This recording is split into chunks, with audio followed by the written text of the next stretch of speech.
जिले में 15 से 18 आयु वर्ग के लिए शुरू की गई वैक्सीनेशन ड्राइव का शुभारंभ करने का कार्यक्रम विधायक अमित विज को स्थगित करना पड़ा। एनएचएम मुलाजिमों, पैरामेडिकल स्टाफ व ज्वाइंट एक्शन नर्सिंग कमेटी की संयुक्त हड़ताल व धरना प्रदर्शन से विधायक विज को अपना प्रस्तावित कार्यक्रम रद्द करना पड़ा। विभिन्न यूनियन संगठनों ने विधायक को काले झंडे दिखाने का निर्णय लिया। सूचना जैसे ही विधायक तक पहुंची, प्रस्तावित कार्यक्रम रद्द करना ही उचित समझा गया। बता दें कि मुख्यमंत्री चरणजीत सिंह चन्नी द्वारा 36,000 मुलाजिमों को पक्का करने संबंधी फाइल राज्यपाल के पास भेजने का दावा किया गया था, लेकिन राज्यपाल बनवारी लाल पुरोहित ने इस दावे का खंडन किया, जिसके बाद मुलाजिम संगठनों में रोष बढ़ गया। इसी रोष स्वरूप यूनियन संगठनों ने वैक्सीनेशन ड्राइव के शुभारंभ के लिए पहुंचे जिलाधीश के सामने भी पंजाब सरकार के खिलाफ जमकर नारेबाजी की।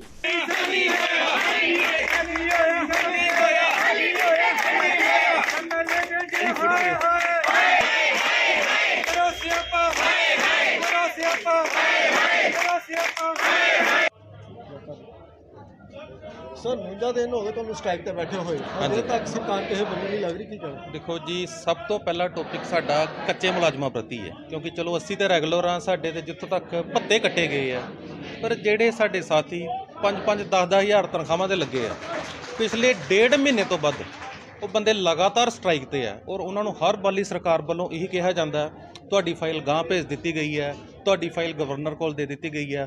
ਹਰ ਥਾਂ, ਹਰ ਚੌਂਕ, ਹਰ ਪਿੰਡ 'ਚ ਇੱਕ ਫਲੈਕਸ ਬੋਰਡ ਲੱਗੇ ਹੋਏ ਆ ਚੰਨੀ ਸਰਕਾਰ ਵੱਲੋਂ ਕਿ 36,000 ਮੁਲਾਜ਼ਮ ਪੱਕੇ ਕੀਤੇ ਗਏ ਆ। ਅਸੀਂ ਸਰਕਾਰ ਤੋਂ ਇਹ ਪੁੱਛਣਾ ਚਾਹੁੰਦੇ ਆ ਕਿ ਅਗਰ ਉਹ ਮੁਲਾਜ਼ਮ ਤੁਸੀਂ ਪੱਕੇ ਕਰ ਦਿੱਤੇ ਗਏ ਆ, ਫਿਰ ਉਹੀ ਮੁਲਾਜ਼ਮ ਆਪਣਾ ਘਰ ਛੱਡ ਕੇ ਟੋਲ ਪਲਾਜ਼ਿਆਂ ਤੇ, ਸੜਕਾਂ ਤੇ, ਚੌਂਕਾਂ ਤੇ ਆਪਣੇ ਛੋਟੇ ਛੋਟੇ ਬੱਚਿਆਂ ਨੂੰ ਛੱਡ ਕੇ, ਆਪਣੇ ਬਜ਼ੁਰਗਾਂ ਨੂੰ ਛੱਡ ਕੇ ਕਿਉਂ ਹੜਤਾਲਾਂ ਤੇ ਬੈਠੇ ਆ? ਉਸ ਤੋਂ ਇਲਾਵਾ ਰੈਗੂਲਰ ਮੁਲਾਜ਼ਮਾਂ ਜਿਹੜੇ ਸਾਡੇ, ਉਹਨਾਂ ਦੇ ਪੇਂਡੂ ਭੱਤਾ ਜੋ ਕਿ ਬਹੁਤ ਹੀ ਕੰਪਲਸਰੀ ਹੈ, ਕਿਉਂਕਿ ਆਪਾਂ ਪਿੰਡਾਂ 'ਚ ਸੇਵਾਵਾਂ ਦਿੰਦੇ ਹਾਂ, ਬਾਰਡਰ ਏਰੀਆ ਅਲਾਊਂਸ ਹੋ ਗਿਆ ਸਾਡਾ। ਇਸ ਤੋਂ ਇਲਾਵਾ 37 ਪ੍ਰਕਾਰ ਦੇ ਹੋਰ ਭੱਤੇ ਕੱਟ ਕੇ ਇਹਨਾਂ ਨੇ ਸਾਡੇ ਨਾਲ ਐਸੀ ਘਿਨੌਣੀ ਚਾਲ ਖੇਡੀ ਹੈ ਕਿ ਇੱਕ ਪਾਸੇ ਸਾਨੂੰ ਪੇ ਕਮਿਸ਼ਨ ਦਿੱਤਾ, ਦੂਸਰੇ ਪਾਸੇ ਉਲਟੀਆਂ ਸਾਡੀਆਂ ਤਨਖਾਹਾਂ ਉੱਤੇ ਇਹਨਾਂ ਨੇ ਡਾਕਾ ਮਾਰਿਆ। ਆਪਣੀਆਂ ਤਨਖਾਹਾਂ ਵਧਾਉਣ ਦੇ ਮਸਲੇ ਵਿੱਚ ਇਹ ਮਿੰਟੋ ਮਿੰਟ ਹੀ ਆਪਣਾ ਇੰਪਲੀਮੈਂਟ ਕਰ ਦਿੰਦੇ ਆ, ਜਦ ਕਿ ਸਾਡੀ ਸਰਕਾਰ ਲੋਕਾਂ ਦੀ ਸਰਕਾਰ, ਜਨਤਾ ਦੀ ਸਰਕਾਰ ਔਰ ਜਨਤਾ ਦੀ ਸੇਵਾ ਅਸੀਂ ਕਰਨੀ ਚਾਹੁੰਦੇ ਹਾਂ। ਲੇਕਿਨ ਜਦੋਂ ਤੱਕ ਇਹ ਮੁਲਾਜ਼ਮਾਂ ਨੂੰ ਹੀ ਖੁਸ਼ ਨਹੀਂ ਰੱਖਣਗੇ, ਮੁਲਾਜ਼ਮ ਖੁਦ ਹੀ ਨਹੀਂ ਖੁਸ਼ ਹੋਵੇਗਾ, ਕਿ ਤੁਸੀਂ ਦੱਸੋ ਕਿ ਆਪਾਂ ਜਨਤਾ ਦੀ ਸੇਵਾ ਪੂਰੀ ਤਨਦੇਹੀ ਨਾਲ ਨਿਭਾ ਪਾਵਾਂਗੇ? ਮੇਰੀ ਹਜੇ ਵੀ ਸਰਕਾਰ ਨੂੰ ਹੱਥ ਜੋੜ ਕੇ ਬੇਨਤੀ ਹੈ ਕਿ ਇਹ ਜੋ ਸਾਡੀਆਂ ਜਾਇਜ਼ ਮੰਗਾਂ, ਭੱਤਿਆਂ ਦੀ ਕਟੌਤੀ, ਕੱਚੇ ਮੁਲਾਜ਼ਮ ਪੱਕੇ, ਜਾਂ ਹੋਰ ਸਾਡਾ ਜੋ ਵੀ ਨਰਸਿੰਗ ਆਊਟਸੋਰਸ ਕੋਈ ਵੀ ਸਟਾਫ ਹੈ, ਜਿਨ੍ਹਾਂ ਦੀਆਂ ਜੋ ਜਾਇਜ਼ ਮੰਗਾਂ ਉਹਨਾਂ ਨੂੰ ਜਲਦੀ ਤੋਂ ਜਲਦੀ ਲਾਗੂ ਕੀਤਾ ਜਾਵੇ, ਤਾਂ ਜੋ ਇਸ ਸਟ੍ਰਾਈਕ ਨੂੰ ਜਲਦੀ ਖਤਮ ਕਰਕੇ ਆਪਾਂ ਲੋਕਾਂ ਦੀਆਂ ਸੇਵਾਵਾਂ ਲਗਾਤਾਰ ਕੰਟੀਨਿਊ ਜਾਰੀ ਰੱਖ ਸਕੀਏ। Thank you. ਜਿਵੇਂ ਕਿ ਸਾਰਿਆਂ ਨੂੰ ਪਤਾ ਹੀ ਹੈ ਕਿ ਪਿਛਲੇ 2 ਮਹੀਨਿਆਂ ਤੋਂ, ਜੁਲਾਈ ਮਹੀਨੇ ਤੋਂ ਅਸੀਂ ਸ਼ੁਰੂ ਹੋਏ ਸੀ ਤੇ ਹੁਣ ਤੱਕ ਸਟ੍ਰਾਈਕ ਜਿਹੜੀ ਹੈ ਸਾਡੀ ਨਰਸਿੰਗ ਐਸੋਸੀਏਸ਼ਨ ਦੀ ਹਜੇ ਤੱਕ ਜਿਹੜੀ ਚੱਲ ਰਹੀ ਹੈ, ਪਰ ਸਰਕਾਰਾਂ ਦੇ ਸਿਰ 'ਤੇ ਜਿਹੜਾ ਹੈ ਉਹ ਕਿਉਂ ਨਹੀਂ ਰਿਕ ਰਹੀ? ਮੈਨੂੰ ਤਾਂ ਸਮਝ ਨਹੀਂ ਆਉਂਦੀ ਸਰਕਾਰ ਕਰ ਕੀ ਰਹੀ ਹੈ। ਕੱਚੇ ਮੁਲਾਜ਼ਮਾਂ ਨੂੰ ਹਜੇ ਤੱਕ ਪੱਕਾ ਨਹੀਂ ਕੀਤਾ ਜਾ ਰਿਹਾ। ਚੰਨੀ ਸਰਕਾਰ ਜਿਹੜੀ ਹੈ ਉਹਨੇ ਲਾਰੇ ਲਾ ਰਹੀ ਹੈ ਕਿ ਜਿਹੜੇ ਰਾਜਪਾਲ ਜੀ ਹੈ ਉਹਨਾਂ ਨੇ ਸਾਈਨ ਨਹੀਂ ਕੀਤੇ, ਜਦ ਕਿ ਫਾਈਲ ਜੋ ਹੈ ਸਾਨੂੰ ਸੁਣਨ 'ਚ ਜੋ ਆਇਆ ਹੈ, ਜੋ ਮੀਡੀਆ ਦੇ ਥਰੂ ਸਾਨੂੰ ਇਨਫੋਰਮੇਸ਼ਨ ਮਿਲ ਰਹੀ ਹੈ ਕਿ ਜਿਹੜੀ ਫਾਈਲ ਹੈ ਉਹ ਚੰਨੀ ਸਰਕਾਰ ਦੇ ਆਫਿਸ ਤੋਂ ਵਾਪਸ ਆਈ ਹੈ। ਜਿਹੜੇ 6 ਕੁਐਸਚਨ ਜਿਹੜੇ ਉਹਨਾਂ ਨੇ ਪੁੱਟ ਕੀਤੇ ਹੈ, ਚੰਨੀ ਸਰਕਾਰ ਉਹ 6 ਕੁਐਸਚਨਾਂ ਦਾ ਜੇ ਹੱਲ ਕਰਕੇ ਜੇ ਮੁਲਾਜ਼ਮਾਂ ਨੂੰ ਪੱਕੇ ਕਰਾ ਦੇ ਤਾਂ ਇਸ 'ਚ ਕੀ ਹੋ ਜਾਏਗਾ? ਸਰਕਾਰ ਜਿਹੜੀ ਹੈ ਉਹ ਸਾਨੂੰ ਲਾਰੇ ਲਾਈ ਜਾਂਦੀ ਹੈ ਕਿ ਨਹੀਂ, ਫਾਈਲ ਜਿਹੜੀ ਹੈ ਉਹ ਹੁਣ ਜਿਹੜੀ ਹੈ ਕਿ ਪੋਲੀਟਿਕਸ ਦੇ ਵਿੱਚ ਜਿਹੜਾ ਕੰਮ ਜਿਹੜਾ ਉਹ ਆ ਗਿਆ, ਕੋਈ ਬੀਜੇਪੀ ਕਰ ਰਿਹਾ, ਕੋਈ ਕਾਂਗਰਸ ਹੈ, ਆਪਸ ਦੀ ਇਹਨਾਂ ਦੀ ਲੜਾਈ ਹੈ ਤੇ ਪਿੱਛੇ ਜਿਹੜਾ ਉਹ ਆਮ ਮੁਲਾਜ਼ਮ ਦੇ ਹੈ। ਇਸ ਕਰਕੇ ਮੈਂ ਸੀਐਮ ਚੰਨੀ ਸਾਹਿਬ ਨੂੰ ਰਿਕੁਐਸਟ ਕਰਾਂਗੀ ਆਪਣੇ ਸਮੂਹ ਸਾਰੇ ਮੁਲਾਜ਼ਮਾਂ ਵੱਲੋਂ, ਪੰਜਾਬ ਦੇ ਜਿੰਨੇ ਵੀ ਮੁਲਾਜ਼ਮ ਜਿਹੜੇ ਕਿ ਇਹਨਾਂ ਦਾ ਭਵਿੱਖ ਨਾ ਖਰਾਬ ਕਰੋ ਤੇ ਜੋ ਤੁਹਾਡੇ ਹੱਥ 'ਚ ਹੈਗਾ ਤੁਸੀਂ ਉਹਨੂੰ ਛੇਤੀ ਤੋਂ ਛੇਤੀ ਉਹਦਾ ਮਸਲਾ ਹੱਲ ਕਰਕੇ ਕੱਚੇ ਮੁਲਾਜ਼ਮਾਂ ਨੂੰ ਐਟਲੀਸਟ ਜਿਹੜੇ ਪਿਛਲੇ 12-13 ਸਾਲ 14 ਸਾਲ ਤੋਂ ਵਿਚਾਰੇ ਰੁਲ ਰਹੇ ਆ ਉਹਨਾਂ ਨੂੰ ਪੱਕੇ ਕਰੋ। ਆਇਓ ਟੀਕਾਕਰਨ ਕੇਂਦਰ 'ਚ ਕੀ ਕਰ ਰਹੇ ਵੀ ਤੁਸੀਂ ਇੱਥੇ ਆਇਓ? ਆਪਾਂ ਜੀ ਇੱਥੇ ਸਾਰੇ ਮੁਲਾਜ਼ਮ ਇਕੱਠੇ ਹੋ ਗਏ ਇਸ ਕਰਕੇ ਆਏ ਹਾਂ ਕਿ ਸਾਨੂੰ ਪਤਾ ਲੱਗਾ ਐਮਐਲਏ ਸਾਹਿਬ ਨੇ ਇੱਥੇ ਆਉਣਾ ਵਾ। ਲੰਮੇ ਸਮੇਂ ਤੋਂ ਸਾਡੇ ਜਿੰਨੇ ਮੁਲਾਜ਼ਮ ਨੇ ਸਾਰੇ ਹੜਤਾਲਾਂ ਤੇ ਬੈਠੇ ਨੇ। ਸਰਕਾਰ ਦੇ ਕੰਨ ਤੇ ਬਿਲਕੁਲ ਜੂੰ ਨਹੀਂ ਸਿਰਕ ਰਹੀ। ਕੱਚੇ ਮੁਲਾਜ਼ਮ ਜਿਹੜੇ ਪੱਕੇ ਕੀਤੇ ਨੇ ਅਜੇ ਤੱਕ ਉਹ ਵੀ ਨਹੀਂ ਹੋਏ ਔਰ 15-15 20-20 ਸਾਲ ਤੋਂ 10-10 ਸਾਲ ਤੋਂ ਸਾਡੇ ਜਿਹੜੇ ਐਨਆਰਐਫ ਦੇ ਮੁਲਾਜ਼ਮ ਨੇ ਉਹ ਆਮ ਤੌਰ ਤੇ ਥੋੜ੍ਹੀਆਂ ਤਨਖਾਹਾਂ ਤੇ ਕੰਮ ਕਰ ਰਹੇ ਨੇ। ਸਰਕਾਰ ਨੂੰ ਬੜੇ ਦੇਰ ਤੋਂ ਸਾਡੀ ਇਹ ਅਪੀਲ ਆ, ਸਾਡੀ ਚੇਤਾਵਨੀ ਹੈ ਕਿ ਇਹਨਾਂ ਸਾਰੇ ਮੁਲਾਜ਼ਮਾਂ ਨੂੰ ਪੱਕਾ ਕੀਤਾ ਜਾਵੇ। ਔਰ ਐਮਐਲਏ ਸਾਹਿਬ ਇੱਥੇ ਆਉਣ ਵਾਲੇ ਸੀ, ਆਪਾਂ ਇੱਥੇ ਆਣ ਕੇ ਐਮਐਲਏ ਸਾਹਿਬ ਦਾ ਸਿਆਪਾ ਕੀਤਾ ਵਾ, ਸਰਕਾਰ ਦਾ ਸਿਆਪਾ ਕੀਤਾ ਵਾ, ਪੇਟ ਸਿਆਪਾ ਕੀਤਾ। ਜਿਹੜੇ ਸਾਡੇ ਭੱਤੇ ਕੱਟੇ ਗਏ ਨੇ ਉਹਨਾਂ ਬਾਰੇ ਸਰਕਾਰ ਨੂੰ ਆਪਾਂ ਕਹਿ ਰਹੇ ਹਾਂ ਵੀ ਸਾਡੇ ਭੱਤੇ ਜਿਹੜੇ ਵਾਪਸ ਕੀਤੇ ਜਾਣ। ਔਰ ਐਮਐਲਏ ਸਾਹਿਬ ਨੂੰ ਪਤਾ ਲੱਗ ਗਿਆ ਕਿ ਇੱਥੇ ਜੋ ਮੁਲਾਜ਼ਮ ਏਕਤਾ ਜਿੰਦਾਬਾਦ ਕਰਨ ਵਾਸਤੇ ਪਹੁੰਚ ਗਈ ਹੈ ਔਰ ਸਰਕਾਰ ਨੂੰ ਮੁਰਦਾਬਾਦ ਕਰਨ ਵਾਸਤੇ ਪਹੁੰਚ ਗਈ ਹੈ। ਔਰ ਐਮਐਲਏ ਸਾਹਿਬ ਨੂੰ ਪਤਾ ਲੱਗ ਗਿਆ ਔਰ ਐਮਐਲਏ ਸਾਹਿਬ ਇੱਥੇ ਨਹੀਂ ਆ ਰਹੇ।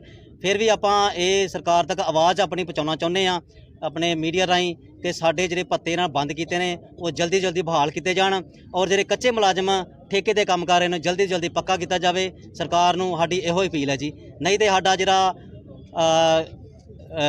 ਸਟ੍ਰਾਈਕ ਆ ਪ੍ਰਦਰਸ਼ਨ ਹੈ ਆਪਾਂ ਹੋਰ ਜ਼ੋਰ ਸ਼ੋਰ ਨਾਲ ਕਰਾਂਗੇ ਜੀ। ਸਰਕਾਰ ਦੇ ਕੁਝ ਕੀ ਸਟੈਪ ਘਟਣਾ ਜੇ ਸਰਕਾਰ ਸਾਡੀ ਮੰਗਾਂ ਨਹੀਂ ਮੰਨੇਗੀ ਤੇ ਇਲੈਕਸ਼ਨ ਵਿੱਚ ਇਸ ਦਾ ਬਿਲਕੁਲ ਉਹਨਾਂ ਜਵਾਬ ਮਿਲੇਗਾ।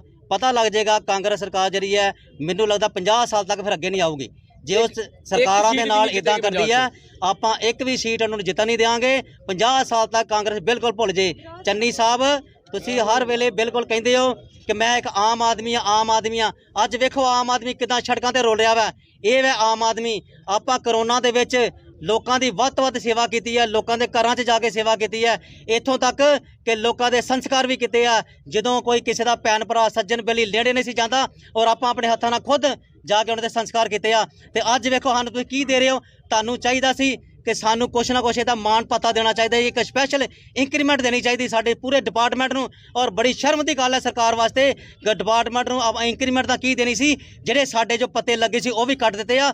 ਮੇਰੇ ਹਿਸਾਬ ਨਾਲ ਬਹੁਤ ਹੀ ਜ਼ਿਆਦਾ ਸ਼ਰਮਨਾਕ ਸਰਕਾਰ ਵਾਸਤੇ ਗੱਲ ਆ। ਸਰਕਾਰ ਨੂੰ ਬਿਲਕੁਲ ਇਸ ਗੱਲ ਤੋਂ ਸਮਝ ਲੈਣਾ ਚਾਹੀਦਾ, ਸਿੱਖ ਲੈਣਾ ਚਾਹੀਦਾ ਕਿ ਮੁਲਾਜ਼ਮ ਨੇ ਜਿੰਦੇ ਨਾਲ ਵੀ ਧੱਕਾ ਕੀਤਾ ਵਾ ਉਹ ਗਾਂ ਵਿੱਚ ਸੱਤਾ ਵਿੱਚ ਨਹੀਂ ਆਇਆ। ਇਹ ਯਾਦ ਰੱਖ ਲਓ, ਜੇ ਮੁਲਾਜ਼ਮਾਂ ਦੇ ਪੱਤੇ ਵਾਪਸ ਨਹੀਂ ਕੀਤੇ, ਮੁਲਾਜ਼ਮਾਂ ਨੂੰ ਰੈਗੂਲਰ नहीं ਕੀਤਾ, ਤੁਹਾਡੀ ਸਰਕਾਰ कदे भी नहीं आएगी।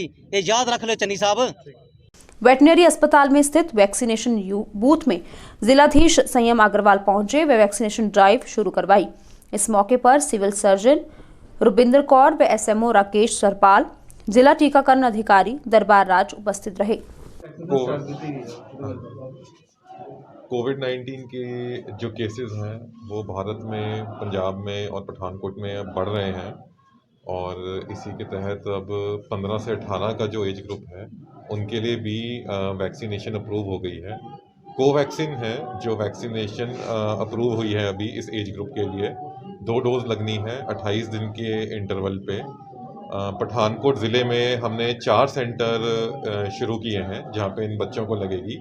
अपना वेटनरी हॉस्पिटल है और CHC घरोटा, CHC नरोट जैमल सिंह और रंजीत सागर डैम हॉस्पिटल।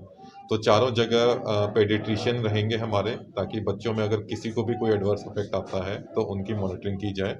और हम स्कूलों में भी जाके अपनी स्पेशल टीम्स भेज के वैक्सीनेशन कराएंगे। और मैं इस माध्यम से सबसे अनुरोध करूँगा कि मैक्सिमम बच्चे आएँ और आके अपनी अपनी वैक्सीनेशन यहाँ पे लगवाएं। धन्यवाद। स्टाफ की काफ़ी कमी देखी जा रही है जी इसमें। स्टाफ डॉक्टर किस तरह से कुछ यूनियंस के कुछ मसले सरकार के साथ चल रहे हैं, तो सरकार की हदायत है कि जब तक ये मसले नहीं हल किए जाते तो हम आउटसोर्स पे स्टाफ रख के इस कमी को पूरी कर सकते हैं। तो उसके तहत हमने ऑलरेडी काफ़ी स्टाफ भर्ती कर भी लिया है और काफ़ी स्टाफ हम भर्ती कर लेंगे। बट मुझे आशा है कि जो मसले भी हैं वो जल्दी ही इनके सॉल्व कर ली जाएंगे सरकार से, और ये लोग भी जल्दी ही हमारे इस काम को ज्वाइन कर लेंगे। आउटसोर्सिंग की बात की जाए, जो भी स्टाफ आउटसोर्सिंग से हायर किया जा रहा है वो कह रहे कि प्रॉपर क्वालिफाइड नहीं है और वो प्रॉपर तरीके से ट्रीटमेंट नहीं दे पा रहे। नहीं, ऐसी कोई बात नहीं है। जो भी स्टाफ आउटसोर्सिंग का हो रहा है उनकी प्रॉपर सर्टिफिकेशंस हैं, उनको प्रॉपर ट्रेनिंग्स करवाई जा रही हैं और उसके बाद ही उनको यहाँ ड्यूटियों पे लगाया जा रहा है। मेडिकल ड्यूटीज़ हैं, और अगर कोई स्पेसिफिक किसी को ऐसा कुछ पता है कि कोई स्टाफ जो नहीं ट्रेंड है तो काइंडली मेरे या सिविल सर्जन मैडम के या SMO साहब के नोटिस में ले आए, ताकि हम उस पर फिर उतना एक्शन ले सकें। सर, बीते दिन सिविल हॉस्पिटल में ही ऐसे काफ़ी केसेस आए सामने की उनका पेशेंट्स का यही आरोप था कि जितना भी यहाँ पर स्टाफ है वो ना तो उनको किसी चीज़ की नॉलेज है और ना ही वो प्रॉपर तरीके से ट्रीटमेंट दे पा रहे हैं। ये थोड़ा वेग है। थोड़ा अगर स्पेसिफिक कोई बताया जाए, SMO साहब मेरे साथ यहीं खड़े हैं, कि किस तरह की कंप्लेंट है, क्या चीज़ उन्हें नहीं पता है, तो ज़रूर उसकी इंक्वायरी कराई जाएगी और जो भी उस पर बनती कार्रवाई है वो ली जाएगी। सर, जिन बच्चों को लगाने हैं ये इंजेक्शन कोरोना की, क्या उनका डाटा इकट्ठा कर लिया?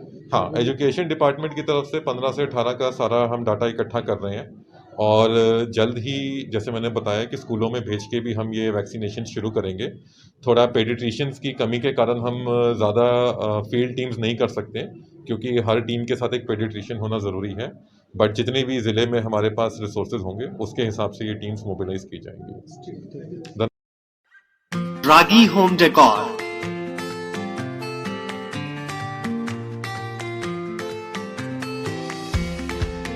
Give your home, offices, interior and exterior walls, ceiling, furniture and door panel an elegant look.